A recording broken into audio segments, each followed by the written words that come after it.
nome é Samantha, eu tenho 32 anos. Eu estou vestida de paletó azul marinho, um suéter azul claro e uma camisa xadrez por baixo. Meu cabelo é preto, comprido, eu tenho uma mecha branca no cabelo na frente. Eu sou aluna de Direito, né? Estudo Direito, sou conselheira municipal no Conselho Municipal da Pessoa com Deficiência e atualmente eu sou bancária. Samantha, você acha que Taubaté é uma cidade inclusiva? Eu acho que não só Taubaté, mas em geral ainda não temos uma cidade 100% inclusiva, né? A inclusão é uma coisa nova que está vindo por aí, com a lei de 2015, né? Uma lei recente, tem 7 anos, e ainda não temos adaptação suficiente. O que você acredita que sejam os maiores gargalos da cidade em relação às pessoas com deficiência, independente da idade? Eu acho que o mais difícil para a pessoa com deficiência são o tipo de acessibilidade atitudinal, né? Porque acessibilidade é um termo muito amplo, né? Então, se eu falar acessibilidade para vocês vão estar pensando na rampa de acesso, no elevador, né? Em ter um lugar para pessoa com deficiência, por exemplo, no cinema. Esse tipo de coisa que é acessibilidade arquitetônica e urbanística, né? Estrutural. E o código, né? A lei de inclusão de 2015, ela não fala só sobre esse tipo de acessibilidade, ela fala também sobre acessibilidade atitudinal, que eu acho que essa é a que mais falta para as pessoas com deficiência, independente da idade, que é você ter uma ação, uma atitude que inclua essa pessoa no ambiente onde ela está, né? Então, antes de ter qualquer outro tipo de acessibilidade, nós precisamos ter, e de inclusão, nós precisamos ter a acessibilidade atitudinal bem entendida, bem explicada pela comunidade. Quais são as suas impressões, né? O que você acha da LBI? Ela atende bem? Falta alguma coisa? Como você enxerga, né, a Lei Brasileira de Inclusão?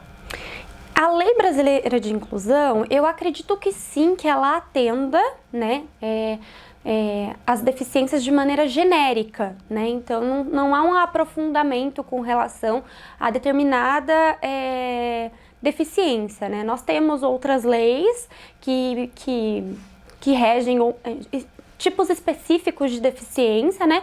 Mas a Lei Geral de Inclusão, ela é literalmente genérica, né? Ela é geral. E eu acredito que as normas da ABNT, né? Falando das leis de inclusão, as normas da ABNT de inclusão, eu acredito que estas sim são muito falhas. Porque quando se fala de acessibilidade, por exemplo, estrutural, arquitetônica e urbanística, essas leis muitas vezes não regulamentam de forma adequada para todas as deficiências, visto que mesmo que eu tenha uma deficiência X e a minha colega também, o meu organismo é um e o organismo dela é outra. Então, cada corpo vai reagir de maneira diferente para aquele tipo de deficiência e as necessidades das pessoas serão diferentes, da minha amiga e minha. Então, eu acho que o que falta é mais essa questão de você ter uma visão geral de que a pessoa com deficiência, mesmo havendo a lei, tem que ser vista de forma separada. Cada pessoa é uma, cada pessoa é única e cada pessoa tem a sua necessidade. Muitas vezes a ABNT de inclusão de acessibilidade, ela não atende a mim, mas ela atende ao colega, né? E vice-versa. Taubaté, né? Quais são as maiores demandas, né, que chegam lá no conselho para vocês e vocês têm conseguido resolução para essas demandas? Como tem funcionado isso?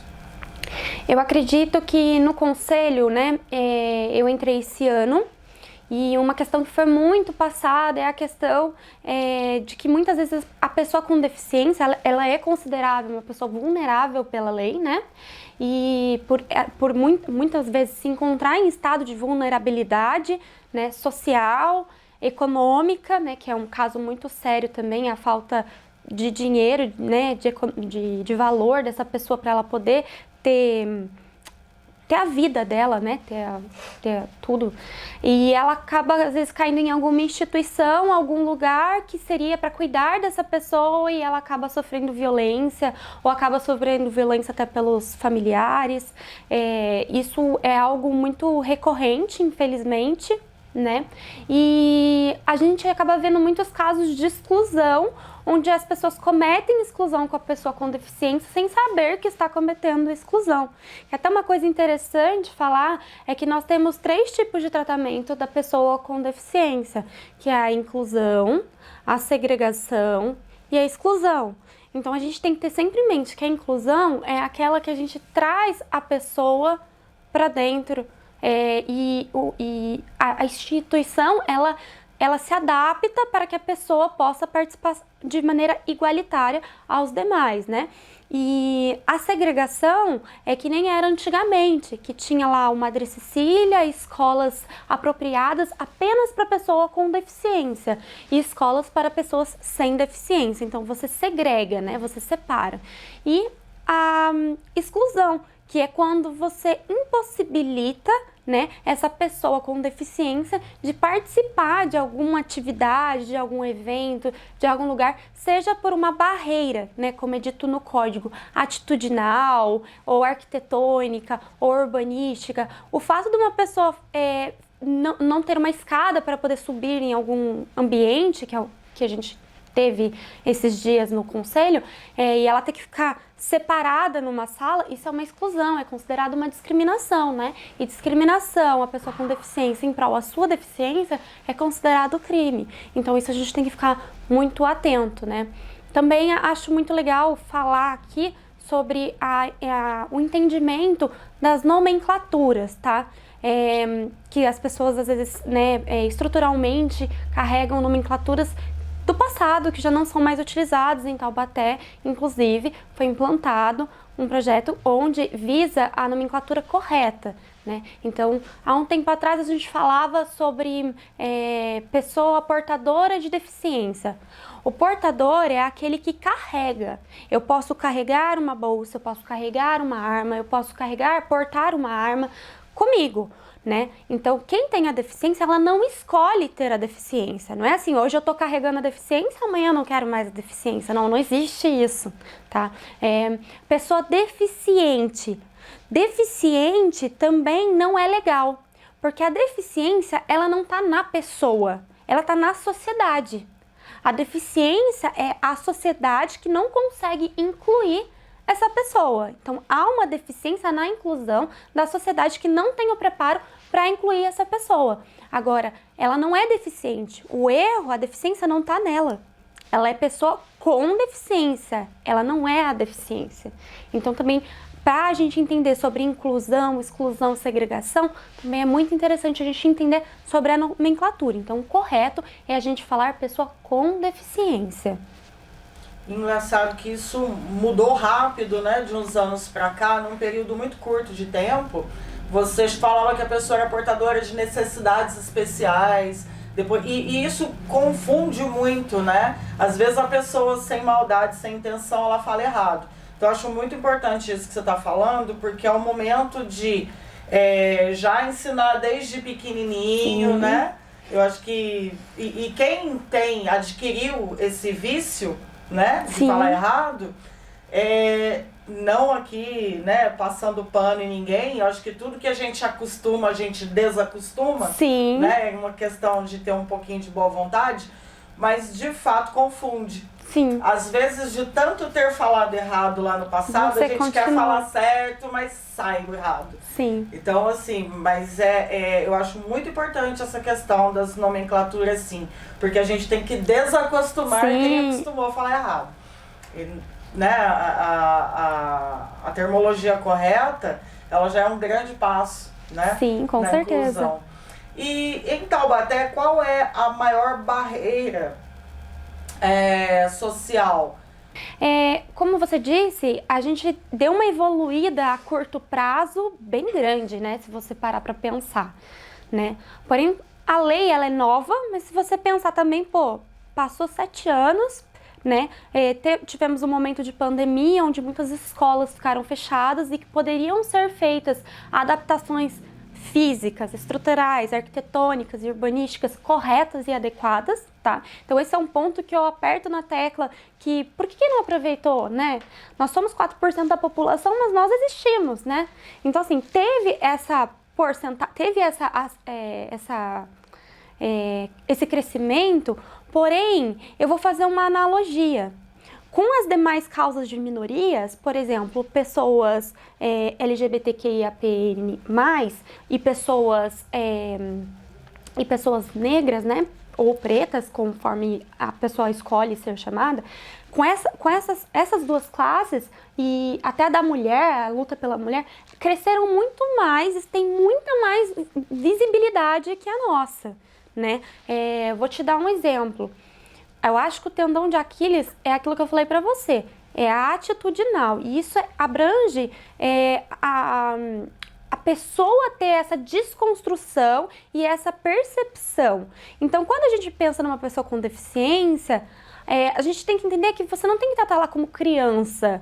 Ou uma coisa que eu vejo muito recorrente aqui, é uma pessoa com deficiência, então ela é incapaz, então ela não consegue fazer as coisas. Isso é para todas as deficiências. E às vezes você está falando com a pessoa com deficiência olhando para os pais dela, né? Esses dias eu passei por uma situação onde eu fui debater, né, com uma pessoa, porque ela chamou a pessoa com deficiência, ao invés dela chamar a pessoa com deficiência para conversar, ela chamou os pais da pessoa com deficiência numa instituição de ensino, né? E a pessoa maior de idade, a pessoa com deficiência. Então, assim, esse tipo de coisa não pode acontecer. Nós não devemos ser infantilizados, né? Nós temos uma vida de relacionamentos, uma vida sexual ativa, esse preconceito também não pode acontecer, né? E nem toda deficiência é visível, né? Nem toda deficiência é visível. Tem a pessoa com deficiência não é só o cadeirante e aquela pessoa que tem o TEA, né? A pessoa com deficiência, ela pode ter diversas situações, existem diversas deficiências. Segundo o código, se você tem algum impeditivo de realizar as suas rotinas diárias ali, você é considerada uma pessoa com deficiência, seja ela intelectual, cognitiva, física, né, sensorial, existem vários tipos. E essa questão da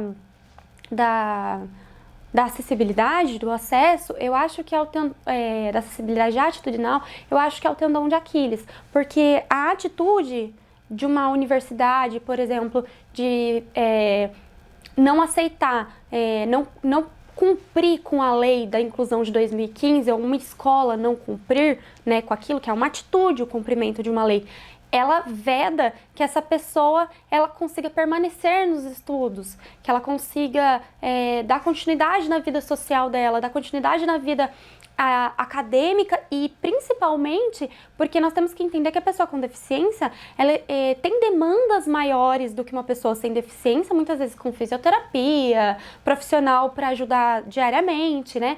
Então é muito importante que essa pessoa ela tenha a formação acadêmica para ela poder ter a vida dela independente, de maneira independente, entendeu? Que é isso que o código visa, né? Isso que a lei da inclusão visa, que essa pessoa ela tenha mobilidade, que ela tenha que ela seja independente.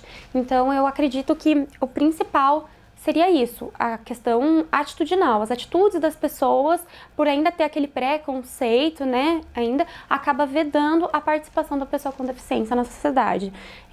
Eu vou fazer outra analogia que eu acho muito interessante. Se você coloca uma pessoa negra numa sala excluída para assistir uma palestra de um auditório, ou você coloca uma pessoa trans ali, por exemplo, uma mulher trans ali, com certeza a mídia vai cair matando em cima. A sociedade em si vai se mobilizar ali naquele momento para fazer um protesto, não, peraí, porque ela é trans, ela não pode estar ali, ou porque em razão da cor dela, ela não pode estar ali. Então assim, e a pessoa com deficiência, as pessoas não têm essa atitude ainda. Então a gente teve esse avanço, teve esse crescimento, mas nós não temos ainda a mobilização social para essa inclusão, que eu acho que é que eu sinto muita falta ainda. Eu acho que a gente precisa conquistar isso, né? Nesse entendimento do que é inclusão, entendimento do que é essa ação que a gente precisa ter para daí a gente poder incluir essa pessoa. Com relação às pessoas com necessidades especiais, elas existem, tá? Pessoas com necessidades especiais é diferente de pessoa com deficiência, tá?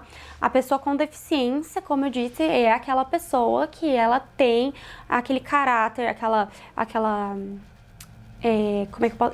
limitação, assim, por assim dizer, de exercer as suas funções diárias e cotidianas de alguma forma, e que como não é uma doença, aquilo não tem cura, né? Pessoas com deficiência não tem cura, né? Deficiência não é doença. Então, pode vir a acontecer uma deficiência de uma doença, mas não tem cura a deficiência. Então, nós não precisamos ser curados, entendeu?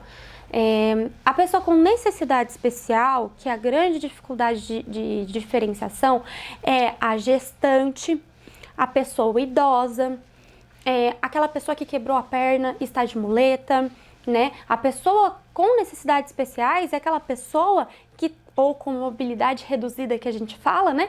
É aquela pessoa que momentaneamente ela precisa das necessidades especiais, que as necessidades dela sejam cumpridas, porque ela está em um momento de vulnerabilidade, não que isso vá se estender para o resto da vida dela, tá?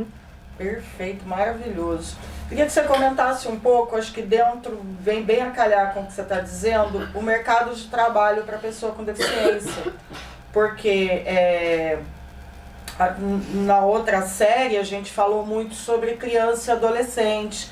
Então, né, a gente abarcou aí a questão da escola, da educação, dos aparelhos culturais, de lazer, enfim, né, uma série de outras coisas. E dentro dessa nova perspectiva de falar sobre o adulto com deficiência, o mercado de trabalho, né? A pessoa precisa viver, ela precisa se manter, ela tem vida própria. Sim. Né? E como é que o mercado de trabalho absorve essas pessoas ou não absorve? Como é que está esse panorama? Meu pensamento pessoal de vivência e experiência, falando por mim, por meus colegas que a gente vê, né? Ele não é inclusivo. Não é inclusivo. O mercado de trabalho para pessoa com deficiência ainda não é inclusivo. É uma outra coisa que a gente ainda tem que crescer muito, né? Essa condição que a gente tem de que a pessoa com deficiência, que ainda está incrustado na nossa mente, falar que não é mentira, que a pessoa com deficiência é aquela que está lá no metrô pedindo dinheirinho, que ela é incapaz, que ela não consegue fazer as coisas direito. Não é assim, né? Vou dar exemplos aqui. Por experiência própria, minha deficiência ela não é visível. Imagina as pessoas que têm deficiências visíveis. Acredito que passam por situações muito piores que eu. Eu tenho um currículo maravilhoso, tenho muitos cursos que eu fiz, experiências profissionais muito boas, né? A minha deficiência é derivada de um acidente, então... antes do acidente eu já tinha um currículo bacana, legal, porém quando a minha sequela do meu acidente progrediu e se tornou uma deficiência, né, uma sequela definitiva, eu lembro que eu cheguei a prestar o processo seletivo para uma instituição financeira, chegou na hora do exame médico eu fui reprovada. E aí ok, passei em tudo, né, porque são várias etapas, são 3 etapas lá, e aí chegou, tem prova e tudo mais, no exame médico reprovou. Opa, como assim reprovou, gente? Tá bom, aí eu cheguei em casa chorando, triste da vida. Eu lembro que eu falei pro meu pai assim, ai pai, reprovei. Meu pai ainda falou assim pra mim, calma filha, o seu currículo é muito bom. Às vezes esse salário que eles iam te oferecer é pra uma pessoa que tem menos coisa no currículo. Aí eu falei, tá bom, né, então pode ser. Aí fui na segunda vez, mesma instituição de financeira, aconteceu a mesma coisa. Na terceira vez, a mesma coisa. Chegava no exame médico, eu era barrada. Falei, opa, tem alguma coisa errada. Voltei no meu médico e falei pra ele, o que tá acontecendo? Chega no exame médico, eu sou barrada. E aí, o meu médico olhou pra mim e falou assim, Samantha, vamos conversar. Você é uma pessoa com deficiência. Na hora que eu vi aquilo, pra mim, foi um absurdo. Como assim? Eu tenho deficiência. Como assim eu sou uma pessoa com deficiência? Eu não tô no metrô pedindo dinheiro, eu consigo fazer as coisas, eu consigo ler, eu consigo escrever, eu consigo falar, eu consigo fazer tudo. Como assim? Porque minha perna não mexe? Eu sou uma pessoa com deficiência? Você é considerado uma pessoa com deficiência para o mercado de trabalho. Então, daqui pra frente, você só vai conseguir emprego na cota. Porque tem uma lei de cotas, né?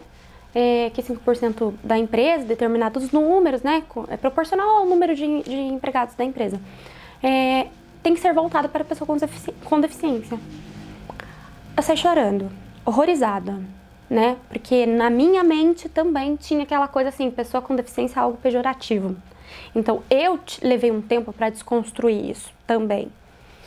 E acredito que muito de nós também tenha passado por isso.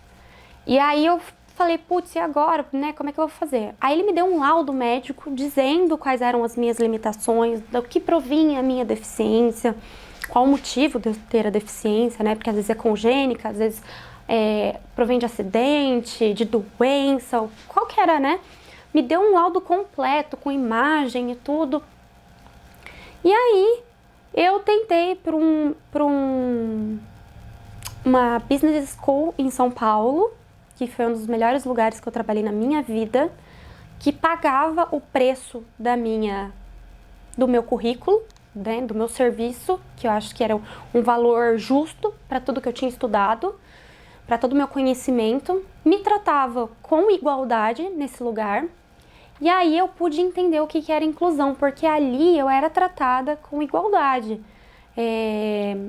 Eles eram totalmente adaptados para receber qualquer pessoa com deficiência. E eu brincava que lá era a bolha rosa. Mas isso não acontece em todo lugar, é muito raro você ver isso, né? Eu tô falando de São Paulo, capital, de uma business school que faz parceria com universidades internacionais. Então, por isso esse avanço. Aí, decidi voltar pro Vale. Falei, vou voltar pro Vale, eu gosto do Vale, gosto do interior, vamos voltar. Quando eu voltei, fui tentar para uma outra instituição financeira. E quando eu voltei para essa instituição financeira, me falaram, olha, a gente tem essa vaga para você, mas tem que ser dentro da cota. Por quê? Depois eu fui ver o porquê disso. Porque, vamos supor, se eu entro como uma pessoa sem deficiência para a empresa e na hora de fazer, se eu quiser sair e agir de má fé, eu posso falar que eu adquiri a minha deficiência dentro da empresa. Então tem esse lado voltado aí que fica uma faca de dois gumes. Porém, no mercado de trabalho, eu acabei entrando para essa instituição financeira com a cota, né? E a cota, por um lado, é bom, porque você acaba se incluindo, mas por um lado é ruim, porque para você ser mandado embora, eles têm que contratar outra pessoa com deficiência. Então, às vezes, você está ali só ocupando um espaço, não porque você é um profissional adequado para aquela situação. E muitas vezes a cota, justamente por ter aquele lugar só para você fazer volume dos 5%, ele acaba pegando os cargos mais baixos da empresa. Aqui em Taubaté eu posso falar que eu fiquei muito triste com o processo seletivo que aconteceu das fundações, que nesse processo seletivo os cargos de supervisão, que seria equivalente ao meu currículo trabalhista, né, meu currículo, eu não podia prestar, porque no edital vinha escrito que as vagas que a pessoa com deficiência podia prestar eram aquelas determinadas por elas, pelo edital. Vaga que não era para pessoa com deficiência, eu não poderia prestar, porque se eu prestasse, tinha bem claro isso no edital, depois eu ia ser avaliada por um médico e se eu não passasse naquele médico, eu seria excluída. Se eu fosse identificado que eu tivesse uma deficiência, eu seria excluída, porque o processo seletivo era a entrega curricular e o exame médico.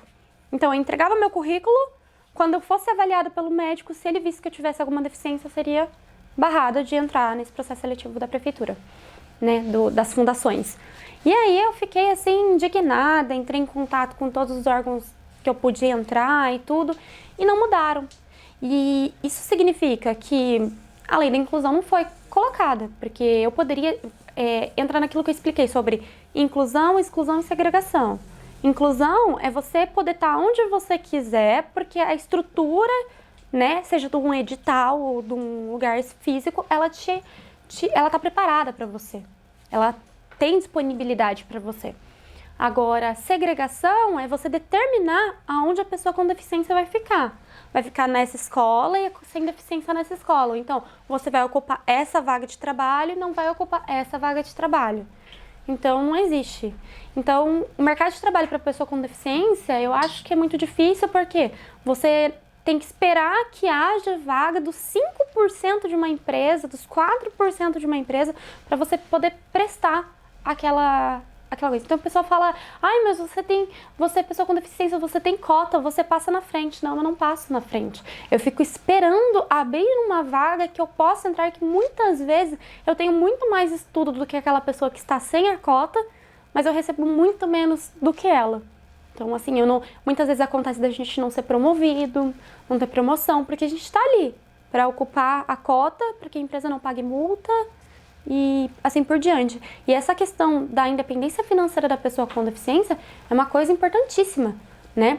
Até porque, senão, vejo amigos que vivem até hoje, né? Eu tô com 32 anos, que tem a minha idade, ou às vezes até mais velho, vivem com os pais, porque não conseguem se manter sozinhos por causa da demanda das necessidades fisiológicas, diárias ali, de cuidados, porque não conseguem ter um emprego que custeie todo esse tratamento, né? Então, essa questão da independência financeira aqui é um negócio muito delicado. Acho que é uma coisa muito dolorida até de falar. Verdade, as pessoas têm que entender que todo mundo precisa ter seu momento de lazer, viajar, ir ao cinema, ir ao futebol. E não é a pessoa que tem que se adaptar às situações, às coisas, aos prédios, né? É o contrário. Sim. Né? E como a gente anda muito pela cidade, Samantha, uma das coisas que a gente vê muito é os lugares e as coisas que são ditos para as pessoas com deficiência, mas que são verdadeiros absurdos, né? Eu acho que no nosso primeiro encontro eu cheguei a citar uma. Eu acho vergonhoso aquele espaço na Avenida do Povo. Eu acho vergonhoso. A segregação, é você escolher onde a pessoa com deficiência vai ficar. Não proporcionar pela extensão inteira arquitetônica e urbanística ali daquela via, né, na arquibancada, vários lugares onde, tipo, uma pessoa sem deficiência pode sentar e uma pessoa com deficiência também pode sentar. Então, ela pode escolher se ela quer sentar no começo, no meio ou no fim. Isso é inclusão. A segregação é o que acontece na Avenida do Povo. Você colocar lá um espacinho, uma cadeirinha e falar assim, olha, amigo, você senta aí. E ele tá numa visão desprivilegiada, né? Que ele não consegue acompanhar o que aconteceu, porque o evento acontece no meio da avenida. Pega tudo não acabando, no fim. Tudo desmontando. Tudo desmontando. Tudo no fim, Sim. Isso quando não fica ali nas costas dos camarins ou dos banheiros químicos. No caso das crianças, né? A gente não tem uma área de lazer que a criança possa brincar com segurança. Não. Né? A gente não tem um aparelho, né, para uma criança com deficiência poder brincar à vontade, poder, né, os pais ficar tranquilos que tá ali, tá seguro, tá brincando, o equipamento adequado, né, em altura, em proporção, em peso, em tudo. A gente não tem. Não, e eu falo mais, essa questão é presente também na minha vida e eu acho muito interessante. Eu tenho uma amiga muito querida, que eu tenho um sobrinho de coração, e ele tem autismo. E ele não fala, né? Ele tem 12 anos, é um mocinho já, né? Tá começando a falar agora. E ele ela leva ali no shopping todo final de semana. E quando ela vai no shopping, aqueles brinquedos fofões, sabe? Que tem no meio da praça de evento, lá que eles montam. Aquele brinquedo é um brinquedo acessível, que ele poderia, porque ele não vai se machucar, porque tem instrutor e, né, tudo aquilo. Então ela sempre faz isso por ele, mas ela tem que pagar para ele ter essa diversão dele, para ele ter esse momento dele, entendeu? Ela tem que pagar. Entende? E eu acho isso, assim, um absurdo. É a mesma coisa assim, eu tenho que pagar uma taxa a mais para eu poder andar de ônibus porque eu tenho a cadeira de rodas, entendeu? Vou dar um exemplo assim. Então, a gente não tem que pagar uma taxa a mais. Isso devia ter políticas públicas para ter alguma coisa para essa criança se divertir. A questão do cinema, né, para as crianças com TEA, né, transtorno do espectro autista. No caso dela, eu cheguei a perguntar pra ela como que ele se porta, né? Ela falou, tem hora que ele canta, que vai ver, mas tem hora que ele fica lá na frente, andando e tudo. E, às vezes, numa situação dessa dele ficar andando e cantando e feliz assim, né? Que ele fica muito animado, que ele não tem problema com barulho. Ele gosta de música, inclusive. Então, às vezes, numa dessa situação, alguém... que isso acontece muito, que é daquela acessibilidade atitudinal, alguma pessoa da sociedade civil se incomoda ali dentro do cinema e acaba reclamando e cometendo a discriminação, que é um crime, sem saber que está cometendo a discriminação porque ele está atrapalhando, entendeu, o cinema. Então, eu acho que sim, essa área de lazer, essa parte assim, tem que ser, sim, proporcionada, tem que ser vista, né? Projetos sociais, projetos de políticas públicas, essa parte também é bem escassa na cidade, sim, com certeza. Os prédios públicos, né, que fazem parte da vida de todo cidadão, você precisa ir ao banco, você precisa ir à prefeitura, você precisa ir ao fórum, você precisa ir em tudo quanto é lugar, né, ao estádio, assistir o futebol né? Como é que faz, né?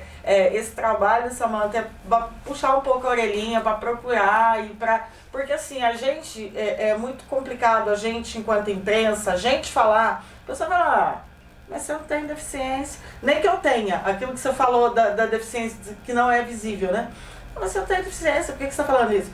Então, assim, na nossa boca, não faz o efeito que a gente quer, né? Não provoca o olhar da sociedade da forma que a gente gostaria. Então tem que ser na boca, né, o nada sobre nós sem nós, né? Eu ia falar isso agora. É muito real isso, né? Isso. Então a ideia desse trabalho é isso, é que as pessoas, tanto quem é a pessoa com deficiência e o lado de quem não é, mas que tem poder para mudar alguma coisa. Por isso, sim, falar com os poderes constituídos.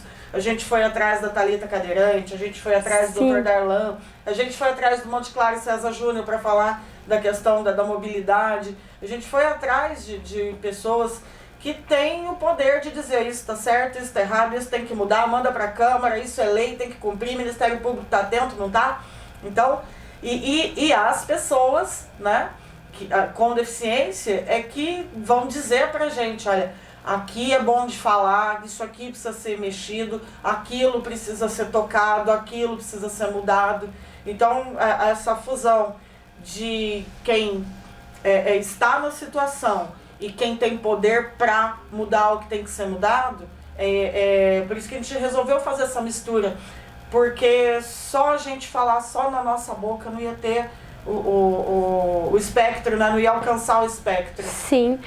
Uma coisa muito importante que eu acho muito legal de falar é que às vezes a pessoa ela tem a deficiência, ela tá num cargo de poder onde ela pode fazer alguma coisa, mas ela não representa a classe. Isso eu falo tanto de todas as minorias, não só da pessoa com deficiência. Como também acontece da pessoa, às vezes ela não pertence àquela classe, mas ela representa, porque ela escuta a população, né? Eu represento as entidades civis, né? Uma entidade civil no Conselho Municipal. E eu falo que, assim, nós como cidadãos, a gente precisa falar. A gente precisa mostrar, olha, isso não tá... Eu votei no meu candidato tá lá para me representar, eu vou cobrar dele.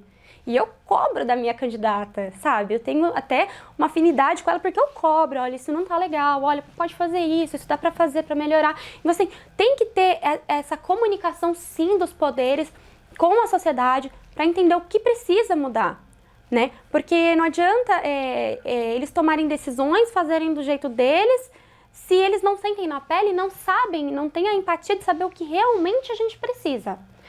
Com relação aos prédios públicos, né?